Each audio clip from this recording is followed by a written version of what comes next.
It's Tuesday. Good morning. I'm Pete Najarian. This is The Take for Market Rebellion. And wow, markets just continue to be very, very reactive and choppy, and we continue to see this. But yesterday, we actually had a really sharp turn off of that triple digit losses early on.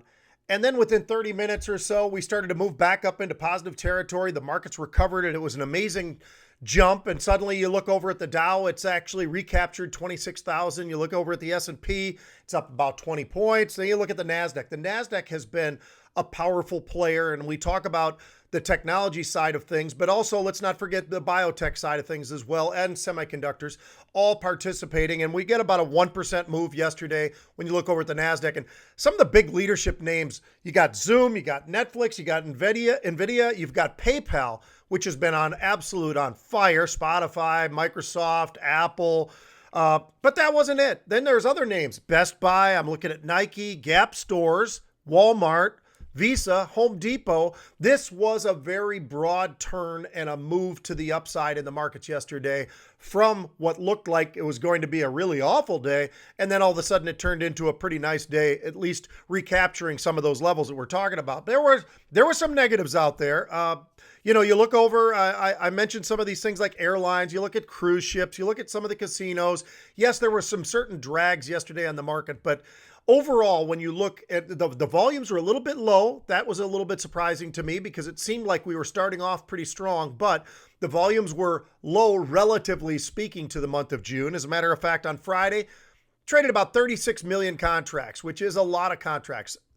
On Monday, 26 million. Gives you an idea of just how different some of these days can be in terms of some of these volumes going into the weekend, coming out of the weekend, maybe a little bit of confusion, but whatever the case may be, far less volumes as we pressed along and started to push into yesterday, but still incredible volumes. It's amazing for me to sit here each and every day and talk about some of the days where we are low on volume. And it's a 25 million contract day, or like yesterday, a 26 million contract day. In the past, that would have been off the charts. So let's all keep some of this into perspective. But month of June has been extraordinary, and we've been watching these volumes explode to the upside. It seems like almost every day, with a few lapses here and there. But generally, it's been an absolutely incredible month, and the volumes just continue to be something that just is absolutely amazing. Now, you look over at the volatility index yesterday. We're trading right in that same range that we've talked about, call it 31 to 35. We're right around 32, 33, somewhere in that range with volatility index. I'm looking at it today. So where are we today? We had a really choppy overnight market. We look the commentary from Peter Navarro and then followed up by President Trump, definitely moving markets, and based upon what some of the dialogue was about the trade war and how things are going with China and all the rest of it. Well, looks like the President trumped what Peter Navarro was talking about yesterday, or at least was interpreted about what he was saying yesterday. And because of that, we had a big turnaround in the markets. We were down 300-400 points at least to the downside. And then suddenly after this was addressed by the White House, suddenly you had this big recovery in the markets, and that was a really monstrous flip. And let's keep that in mind. And we talk about this all the time. I try to bring this up when we talk about intraday and even in the pre-market intra, but the intraday movement has been there. It's been extraordinary, and that's part of the reason why you may look at a close to close and say, wow, that volatility index is indicating something much higher. But if you look what's going on inside of the markets, it's absolutely been pretty amazing, to be honest with you. So what did we look at today? Right out of the gates, just an explosive move to the upside. We were up 270 points on the Dow, like that. Nasdaq and S&P, all of it moving up about 1%. That was very early. We have definitely taken back some of those big gains. As a matter of fact, moments ago when I was just glancing, we were only up about 80 points or so on the Dow. Now we're up about 100 and a quarter. So we do move at an incredible rate right now with the markets. Now the financials, they are on absolute fire today. They've had a really, really nice start to the session. We'll see if that continues. But the start of the day, I'm looking at the financials. I look at JP Morgan up about 3%. Goldman Sachs was up about 2%. American Express up just about 2%. Travelers, not quite, but almost 2%. You look over at the XLF, the financial ETF, that was really one of the market leaders today, up about 2% as well. So a lot of movement in the financials. They've been in this pause. They've moved around, but when you look 1 week out and 1 week back rather, you can see they've been kind of holding in an area now at the XLF in the 24s. It's been something to watch for a while. We've had some movements, of course, but will this be the time or the moment where we start to see a little bit of a breakout for financials? Maybe, but at least we are seeing some participation, at least for today. Now, technology continues to be very powerful. It's not just the Power Five, but I will hit on a couple of the names. IBM's looking pretty solid today. Microsoft, of course, seems to be solid every day, trading over 202 today. Apple continues to hit all-time highs. It feels like almost every single day. Cisco, Texas Instruments, and then on the retail side, how about Nike? As we get closer to them, they're delivering some of their earnings numbers, but Nike's been really moving very, very rapidly to the upside. And then Lululemon.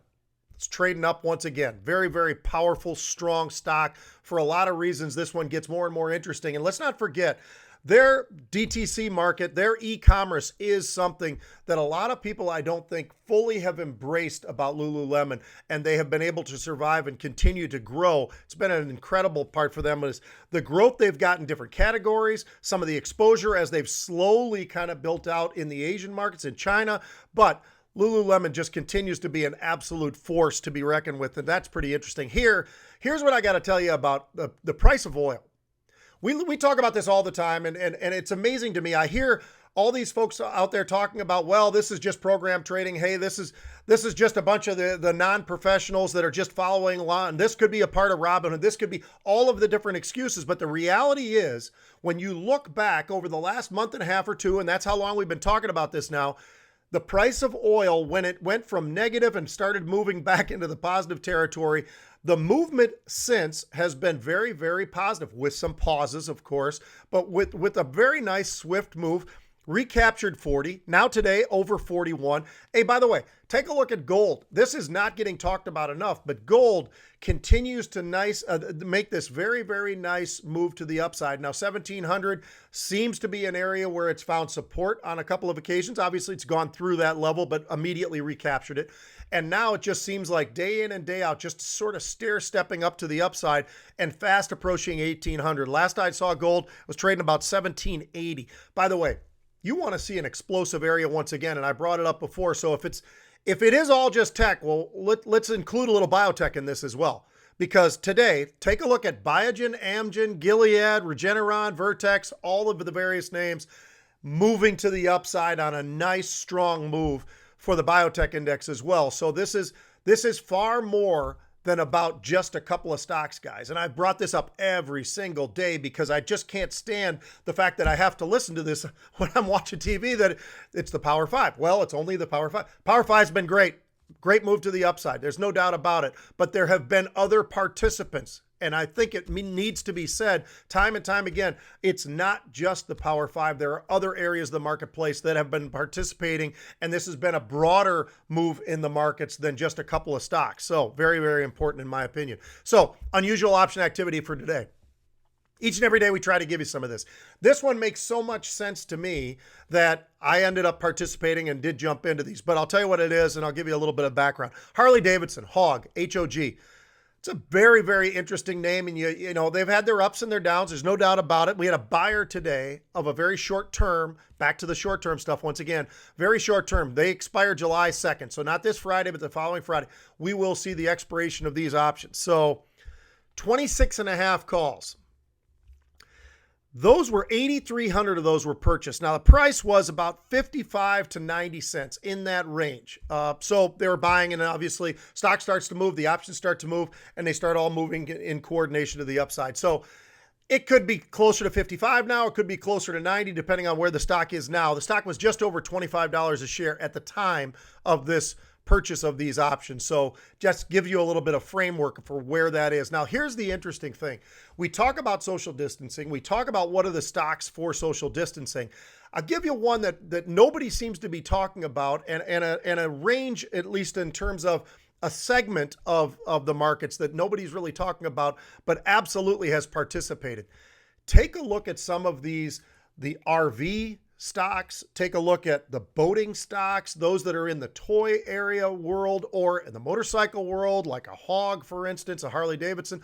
But take a look at some of these names of Polaris where they've got exposure. The numbers are absolutely incredible right now. I've been doing a lot of research on this for the motorcycle industry, the pontoon industry, the rest of the boats with the wakeboarding and all the rest of it. There is such a high demand right now. It's absolutely extraordinary. Absolutely extraordinary. Been talking to a lot of the different dealers around town here in the Minnesota area. Obviously, the land of 10,000 lakes. Actually, there's 12,800 of them. But the land of 10,000, boating is not just here in Minnesota, but across the country, absolutely on fire. It's something that I keep on looking, boots on the ground. I'm telling you right now, this has been something that I don't think a lot of people have been talking about. And I think you have to add into that some of the toys that are out there, the ATVs, all that type of thing. And let's not forget, most of these companies that are involved in certain levels are oftentimes also on the winter side as well. So if they've got all of it, that really is an unbelievable package. And I think that that's something that we all have to look at a little bit closer, because I don't think everybody's been really studying this very closely. Folks, markets are really, really interesting. They're extremely choppy. We've got a lot of volatility. Right now, we're trading in a VIX around 31, so we've still got plenty of volatility, expecting about a 2% move each and every day out of the S&P 500. Get educated, understand the options world, the derivatives world. That is where the growth is. That's where the leverage is. And it's a way that you can actually reduce a lot of the risks, not necessarily always have on more risk. So really get educated. It's really important. Market Rebellion, that's what we're here for. We have got the greatest educators there are. Folks, have a great day at trading.